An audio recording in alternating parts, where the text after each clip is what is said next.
কল্পনা করুন মাটির বুক চিরে বিশাল আকার একটি পাহাড় ধীর গতিতে আকাশে উঠে যাচ্ছে এবং আপনার মাথার ওপর এক ভয়াবহ ছায়া তৈরি করছে।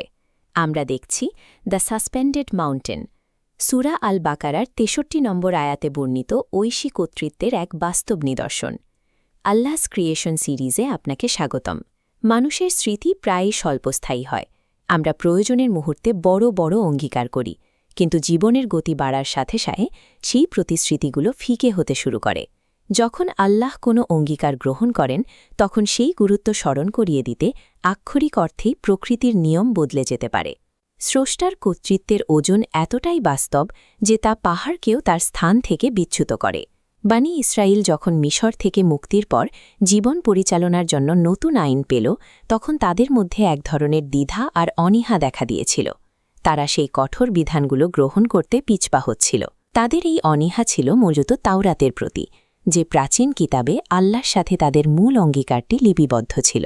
মানুষের এই অবাধ্যতা ভাঙতে এবং সত্যকে গ্রহণ করার মানসিকতা তৈরি করতে কখনো কখনো প্রচণ্ড ভৌত শক্তির চাক্ষুষ প্রদর্শনের প্রয়োজন হয়। আল্লাহ সূরা বাকারার ৬৩ নম্বর আয়াতে বলছেন, আর স্মরণ কর যখন আমি তোমাদের অঙ্গীকার গ্রহণ করেছিলাম এবং তুর পর্বতকে তোমাদের মাথার ওপর তুলে ধরেছিলাম। এই রুক্ষ পাহাড়ি প্রান্তরটি সেই ঘটনার সাক্ষী। এখানেই তুর পর্বতকে তাদের মাথার ওপর শূন্যে ঝুলিয়ে দেওয়া হয়েছিল। পাহাড়ের এই উত্তোলন ছিল আল্লাহর মহিমা বা ম্যাজেস্টির এক চরম প্রকাশ। এটি মানুষের হৃদয়ের সমস্ত সংশয় দূর করে দিয়ে প্রমাণ করেছিল যে তারা কার সামনে দাঁড়িয়ে আছে। মধ্যাকর্ষণ শক্তির মতো প্রাকৃতিক নিয়মকে স্থগিত করে আল্লাহ মূলত এটিই বুঝিয়েছিলেন যে যিনি এই বিশ্বজগতের স্রষ্টা, তিনি এই আধ্যাত্মিক বিধানগুলোর প্রণেতা। এরপর আল্লাহ নির্দেশ দেন, আমি তোমাদের যা দিয়েছি তা দৃঢ়তার সাথে আঁকড়ে ধর। এই দৃঢ়তা বা কুয়া মানে হল জীবনের প্রতিটি ক্ষেত্রে, ব্যক্তিগত নিয়ত থেকে শুরু করে সামাজিক কাজ পর্যন্ত এই বিধানগুলোর কঠোর প্রয়োগ নিশ্চিত করা। প্রাচীন এই পাণ্ডুলিপির কালিতে আল্লাহ সেই নির্দেশ আজও অম্লান হয়ে আছে, যা কয়েক শতাব্দী ধরে আমাদের কাছে পৌঁছাচ্ছে। সময়ের আবর্তে চামড়ার পার্চমেন্ট জীর্ণ হলেও দৃঢ়তার সাথে আঁকড়ে ধরা সেই আধ্যাত্মিক আহ্বান আজও আমাদের জন্য সমানভাবে কার্যকর। পাহাড়কে শূন্যে ভাসিয়ে রাখতে যে অসীম শক্তির প্রয়োজন হয়েছিল, আল্লাহর হেদায়েতকে নিজের জীবনে ধরে রাখতেও আমাদের ঠিক তেমনই আধ্যাত্মিক শক্তির প্রয়োজন। আয়াতটি শেষ হচ্ছে একটি চূড়ান্ত লক্ষ্যের কথা বলে, এবং এতে যা আছে তা স্মরণ রাখ, যাতে তোমরা তাকওয়া অর্জন করতে পারো। তাকওয়া হল স্রষ্টা সম্পর্কে এমন এক সচেতনতা যা মানুষের প্রতিটি সিদ্ধান্তকে প্রভাবিত করে। এটি এক ধরনের আধ্যাত্মিক সতর্কতা।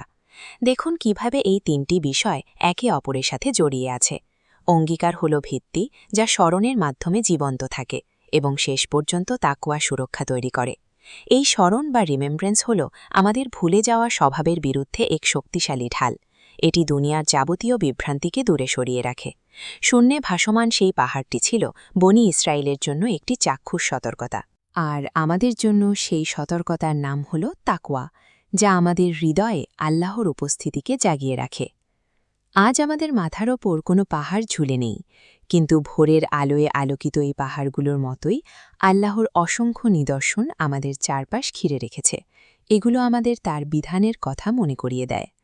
আজ প্রশ্ন হল, মাথার ওপর বিশালাকার পাহাড় ঝুলছে জানলে আমরা যতটা গুরুত্ব দিয়ে কোরআনকে আঁকড়ে ধরতাম, আজও কি আমরা ঠিক সেভাবেই একে আঁকড়ে ধরে আছি? কোরআনের প্রতিটি আয়াতে লুকিয়ে থাকা এমন সব নিদর্শন নিয়ে আমাদের যাত্রা চলবে। এই পথ চলায় আমাদের সাথে থাকতে আল্লাহস ক্রিয়েশন কমিউনিটিতে যুক্ত হন।